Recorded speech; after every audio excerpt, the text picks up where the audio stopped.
Cheers.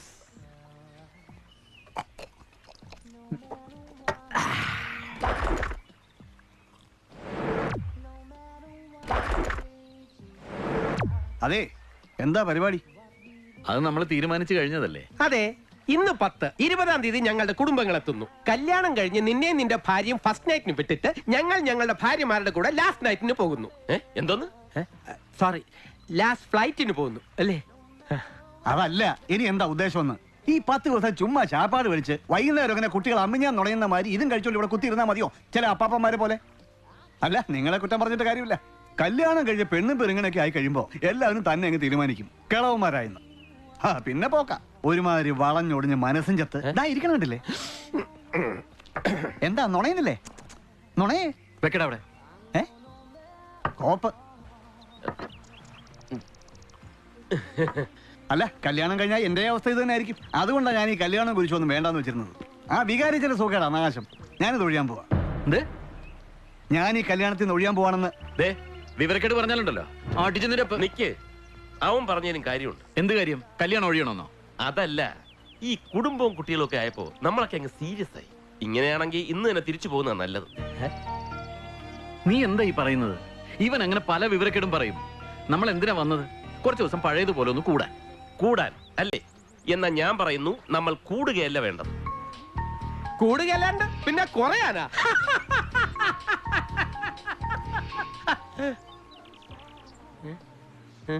Exactly, കുറയണം. ഈ 10 ദിവസം കൊണ്ട് നമ്മൾ 10 വയസ്സ് കുറയണം. എന്ന് വെച്ചാ 10 കൊല്ലം നമ്മൾ പുറകോട്ട് നടക്കണം. അയ്യോ, അതൊക്കെ റിസ്ക് അല്ലേ? ഒന്നും മിണ്ടാതിരിക്കടാ. ഇനി ഈ 10 ദിവസം നമ്മൾ ഫ്രീ ബേർഡ്സ് ആണ്, ബാച്ചിലേഴ്സ് ആണ്. ഈ നിമിഷം മുതൽ ഹരിഹർ നഗറിലെ പഴയ മഹാദേവനും ഗോവിന്ദൻകുട്ടിയും അപ്പുക്കുട്ടനും തോമസ് കുട്ടിയെക്കാട്ട് മാറണം. നമ്മൾ അടിച്ചു പൊളിക്കണം. പഴയ പോലെ നമ്മൾ അടിച്ചു പൊളിച്ച് ആഘോഷിക്കണം. ആഗ്രഹമൊക്കെ നല്ലതാ, പക്ഷെ ഇതൊക്കെ നടക്കുവോ? എന്താ നടക്കാത്തത്? വെറും 10 വയസ്സ് കുറയണമെന്നല്ലേ അവൻ പറയുന്നുള്ളൂ. നിനക്ക് പിന്നെ അതിന് വലിയ ബുദ്ധിമുട്ടുണ്ടാവില്ല. എനിക്ക് ഓൾറെഡി 10 വയസ്സ് കുറവാണ്. അതെ, ബുദ്ധിപരമായിട്ട്. എടാ പോത്തെ, ഈ ലോകത്ത് മുകളിലേക്ക് പോയാൽ താഴേക്ക് വരാത്ത ഒരൊറ്റ സാധനമേ ഉള്ളൂ. അതെന്താണെന്നറിയോ? അറിയാം, റോക്കറ്റ് അല്ലേ? മഴയാണോ? എടാ പ്രായം. ശരിയാ, പ്രായം ഇനി താഴേക്ക് വരില്ല. നമ്മളെ നിയന്ത്രിക്കുന്നത് പക്ഷെ പ്രായമല്ല, വർഷങ്ങളുമല്ല, മനസ്സാണ്. മനസ്സ് വെച്ചാൽ നടക്കാത്തായിട്ട് ഒന്നുമില്ലടാ. അതെ, ഉദാഹരണത്തിന് ഇന്ന് അവൻ മനസ്സ് വെച്ചപ്പോ എന്റെ മനസ്സമ്മതം നടന്നില്ലേ? അപ്പുകുട്ടാ പ്ലീസ്. എന്തിനാ പ്ലീസ്? വേണമെങ്കിൽ പറഞ്ഞാ പോരെ. തലവേദന ഉണ്ടെങ്കിൽ കഴിക്കണ്ട. നീ പറ. ഇപ്പൊ ഒരു പട്ടി കടിക്കാൻ വന്നാൽ നമ്മൾ എന്ത് ചെയ്യും? പറ, എന്ത് ചെയ്യും? ഒരു ചെറിയ കല്ലെടുത്തെറിയും. വലിയ കല്ലെറിയണോ? നശിപ്പിച്ച് ഓടുമെന്ന് പറയടാ. ഓടും. ഒരാന കുത്താൻ വന്നാലോ? തുമ്പിക്കൈ മിണ്ടരുത്. നീ പറ. ഓടും എന്ന് പറയണമായിരിക്കും. അവന്റെ ഒരു ആനയും പട്ടിയും. ക്ലാസ് എടുക്കാതെ കാര്യം പറടാ. സോറി, ഗ്ലാസ് എടുത്ത് ഞാൻ ഒറ്റ ഇടി. പ്രശ്നങ്ങൾ വരുമ്പോൾ തിരിഞ്ഞോടരുത്, നേരിടണം. ഇപ്പൊ ഇവിടെ ഒരു വലിയ പ്രശ്നം നടന്നു എന്ന് വിചാരിക്കുക. നമ്മൾ അതിനെ നേരിടുമ്പോ നമ്മുടെ പ്രായം കുറയും, ചെറുപ്പമാവും. അതിന് ഇവിടെ എന്താ പ്രശ്നം? പ്രശ്നമില്ല, പ്രശ്നം നമ്മൾ ഉണ്ടാക്കും. ഇവിടെയല്ല, റെസ്റ്റോറന്റ്. നീ എന്താ ഉദ്ദേശിക്കുന്നത്? പറയാം. ഇപ്പൊ നമ്മൾ ഇവിടെ കഴിച്ച മദ്യത്തിന്റെയും ഭക്ഷണത്തിന്റെയും ബില്ല് പേ ചെയ്യാനുള്ള കാശ് നമ്മുടെ കയ്യിൽ ഇല്ല. ഉണ്ട്, പക്ഷെ ഇല്ല എന്ന് നമ്മൾ സങ്കല്പിക്കും. നിവർത്തിയില്ല, നമ്മൾ ഇവിടെ ഇറങ്ങി ഓടുന്നു. എന്ത് സങ്കല്പിച്ചാ മതി? ശരിക്കും ഓടണം. ഞാൻ പറഞ്ഞില്ലേ, ശരിക്കും ഓടണം. ഇവിടെ ഓടാൻ പറ്റിയ സ്ഥലം ഓടാനാ? ജോഗിങ്ങിന് വരാനാ? ഇവിടെ തന്നെ ഉണ്ട് സാർ. ശരി. എന്തിന് ജോഗിങ്? മിണ്ടരുത്.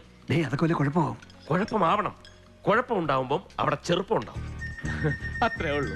ഇട നിന്റെ ഐഡിയ ഒക്കെ കൊള്ളാം, പക്ഷെ ഇതൊക്കെ വലിയ റിസ്ക് ആണ്. അവരൊക്കെ കൂടെ ഓടിച്ചിട്ട് പിടിക്കും, പോലീസിനെ വിളിക്കും, പിന്നെ പത്രത്തിൽ വരും. ഉടുക്ക നാണക്കേടാവും. നാണക്കേടാവും നമുക്കല്ല, ഈ ഹോട്ടൽ മാനേജ്മെന്റിന്. അവന്മാര് നമ്മളോട് ക്ഷമ ചോദിക്കുകയും ചെയ്യും. ബില്ല് പണം കൊടുക്കാതെ പോയാലല്ലേ കുഴപ്പമുള്ളൂ. സാറേ ബില്ല്. ഇങ്ങോട്ട്. എത്രയായി? 7420. എല്ലാവർക്കും ഭക്ഷണമൊക്കെ ഇഷ്ടമായല്ലേ? 8000 ഉണ്ട്. ബാക്കി താൻ വെച്ചു. ഇനി വന്നേ. ഇപ്പൊ ഇത് കൗണ്ടറിൽ കൊടുക്കണ്ട, ഞാൻ പറഞ്ഞിട്ട് കൊടുത്താ മതി. അതെന്താ സാർ? ചിലപ്പോ ഓരോ സ്മോളൂടെ ആവശ്യം വരും. ഓക്കെ, ഇനി ഓടാവല്ലേ? അവർ ഓട്ടിച്ചിട്ട് പിടിക്കട്ടെ. ഇനി ഏത് പത്രക്കാരാ എഴുതാൻ പോകുന്നത്? ഏത് മാനേജ്മെന്റ് മാപ്പ് പറയാതിരിക്കുന്നു? ഓക്കെ, തുടങ്ങാം. തോമസ് കുട്ടി ഓക്കെ? ഓക്കെ. അപ്പുകുട്ട ഡബിൾ ഓക്കെ. അയ്യോ, ബില്ലടക്കാൻ ഞാൻ പേഴ്സ് എടുത്തില്ല കേട്ടോ. നീ എടുത്തായിരുന്നോ? അയ്യോ ഞാൻ എടുത്തില്ല. നീ എടുത്തായിരുന്നോ? ഞാനും എടുത്തില്ല. നീ എടുത്തായിരുന്നോ? ഞാനും പേഴ്സ് എടുത്തില്ലായിരുന്നു കേട്ടോ. നമ്മൾ ആരും പേഴ്സ് എടുത്തില്ല കേട്ടോ. നമുക്ക് നാളെ കൊണ്ടുവന്ന് കൊടുക്കാന്ന് പറഞ്ഞാലോ? എന്തിന് ഇവന്മാരില്ല മണ്ടന്മാരാ, നമുക്ക് ആരും അറിയാതെ അങ്ങ് പോവാ. ഓ ഓ ഓ റെഡി 1 2 3 പിടിയിടാവന്മാരെ 4 പോയി പിടിയിടാവന്മാരെ.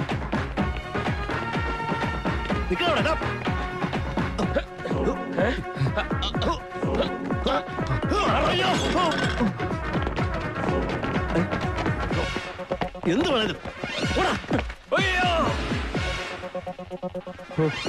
രക്ഷപ്പെട്ടു.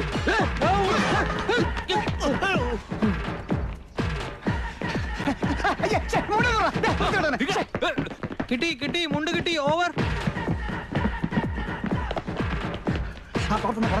What's this? Hey!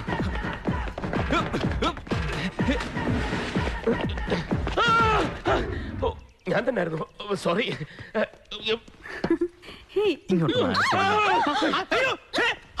ഞാൻ അറിഞ്ഞോ?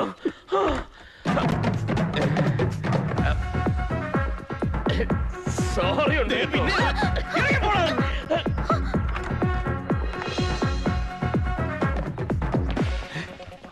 ഞാനിപ്പോ നല്ല ചെറുപ്പമായി, ഇനി ഓടണോ? മിണ്ടാതെ വാ. ഹേയ്, അവിടെ സേഫ് അല്ല, ഇങ്ങോട്ട് വാ. അങ്ങോട്ട് പോയിരുന്നെങ്കിൽ അവരുടെ പിടിയിലായനെ. ബില്ല് കൊടുത്തെന്ന് പറ. ഇങ്ങനെ കുറെ എണ്ണം ഇറങ്ങിയിട്ടുണ്ട്. കണ്ടാ മാന്യമാരാന്നേ തോന്നുന്നു. ഇതുപോലെ ഒത്തിരി എണ്ണത്തിനെ കണ്ടിട്ടുള്ളവനാ ഞാൻ. വൃത്തിയാൽ കാണിക്കുന്നോടാ. ഇവിടുന്ന് ഭക്ഷണം കഴിക്കുന്നത് വൃത്തികേടാ. ഇവിടുത്തെ വൃത്തികെട്ട ഭക്ഷണമാണെന്ന് ഞാൻ പറഞ്ഞതല്ലേ. ഇപ്പൊ മാനേജർ നേരിട്ട് പറഞ്ഞപ്പോ ബോധ്യമായല്ലോ. പോക്കർത്തരം കാണിച്ചിട്ട് ന്യായം പറയുന്നോടാ. പുല്ലേ വിളിക്കടാ പോലീസിനെ. നില്ല്, പോലീസിനെ പട്ടാളത്തിനൊക്കെ വിളിക്കാൻ പറ്റത്ത്. എന്ത് പോക്കൃത്തരാ കാണിച്ചെന്ന് പറ. എന്ത് കാണിച്ചെന്നോ? ആ. ഭക്ഷണം കഴിച്ചിട്ട് ഓടുന്നത് പോക്കർത്തരല്ലടാ. അയ്യോ അത് പോക്കൃത്തരല്ല, ഭക്ഷണം കഴിച്ചിട്ട് ഓടുന്നത് ഞങ്ങളുടെ ഒരു ശീലമാ. നിങ്ങൾ ജോഗിങ് നടത്തുവോ എന്ത് കുന്തം വേണേലും ചെയ്യ്. ആദ്യം ഭക്ഷണം കഴിച്ചതിന്റെ കാശ് വെച്ചിട്ട് മതിയടാ നിന്റെയൊക്കെ അഭ്യാസം. ഇതാണോ കാര്യം? നിങ്ങളുടെ കൂട്ടത്തിൽ ഒരു കുള്ളനുണ്ടായിരുന്നല്ലോ. ആ ഡോ ഇവിടെ വേണോ? ഡോ ഞങ്ങൾ ഭക്ഷണം കഴിച്ച പണം തന്നോ ഇല്ലയോ? പറഞ്ഞു കൊടു, പണം തന്നോന്ന്. എപ്പാ ഇപ്പൊ റെസ്റ്റോറന്റ് വെച്ച് ആരി ഞാൻ തന്നില്ലേ? എവിടെന്ന്? സാറേ ഞാൻ ജനിച്ചിട്ട് ഇന്ന് വരെ ഉമ്മാരെ കണ്ടിട്ടില്ല. വിളിക്കരുതവന്മാരെ. വിളിക്കടാ പോലീസിനെ. തോമസ് കുട്ടി വിട്ടാടാ.